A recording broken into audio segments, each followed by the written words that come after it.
O Plan Único mobilizou máis de 111 millóns de euros no Barbanza que serviron para financiar 603 obras nos seus concellos.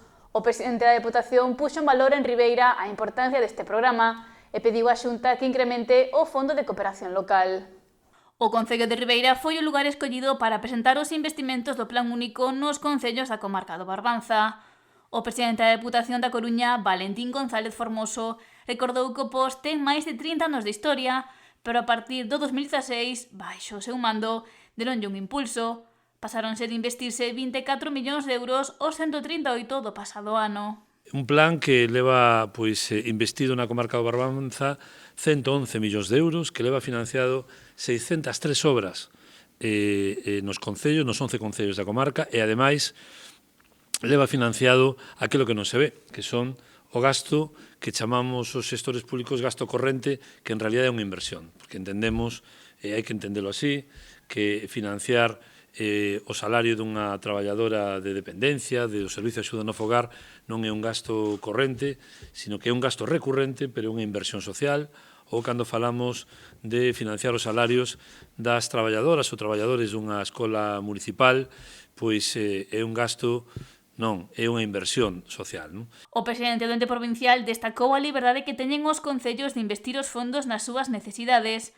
93 municipios da provincia son os beneficiarios deste plan e non todos teñen a mesma situación nin posibilidades económicas. Sabemos cales son as súas necesidades e desequilibrios orzamentarios. Sabemos cal é a súa liquidación anual e, por lo tanto, sabemos da debilidade que teñen as contas de todos os concellos, prácticamente da maioría dos concellos da provincia da Coruña, non? Sendo a provincia máis importante económicamente, mellor estruturada económicamente, imaginemos o resto dos concellos de Galicia que son moito máis pequenos, con moito menos actividade industrial, con moito menos poboación e, por tanto, as necesidades son todavía maiores, non? De apoio financiero. Por eso sempre aproveitamos tamén esta presentación para recordar a Xunta de Galicia que o seu plan de financiación para os concellos, o plan de cooperación local cos concellos, que financia tamén gasto corrente, está paralizado e require un incremento, aínda que seña por fases. Xa que recordou que a Deputación destina 138 millóns de euros para os concellos da provincia, mentres que a Xunta inviste 116 millóns de euros en todos os municipios de Galicia. A deputada de Plans, Cristina García, destacou as fortalezas deste plan único. Aposta pola autonomía municipal, é dicir, pola decisión dos propios concellos de en que é necesario investir, de dar resposta ás necesidades reais da veciñanza, que se adapta tamén en prazos, porque todos sabemos que as realidades de todos os concellos non son iguais, pero eu creo que o máis destacable deste plan é que aposta pola transparencia e polos criterios obxectivos.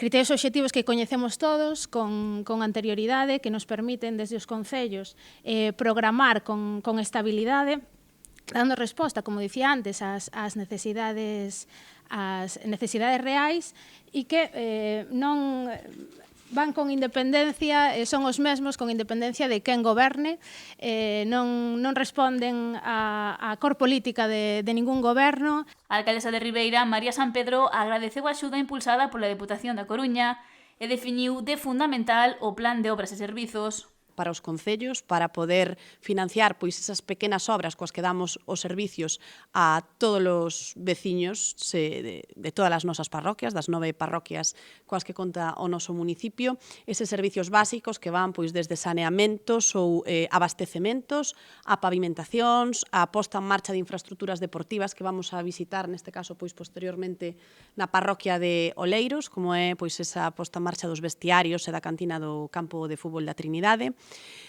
Como non, tamén a unha ferramenta que hoxe en día é primordial para os concellos, que poder utilizar parte dese plan a gasto corrente. O gasto corrente, ese gasto corrente, ao que se lle pode denominar, como decían, inversión, efectivamente é un dos maiores problemas que temos os concellos para ser capaces de cuadrar o orzamento municipal.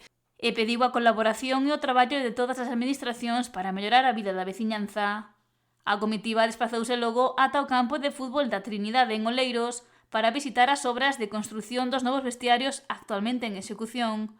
A Deputación inviste 151.101 euros nesta actuación, unha das 127 obras impulsadas en Ribeira con cargo ao Plan Único.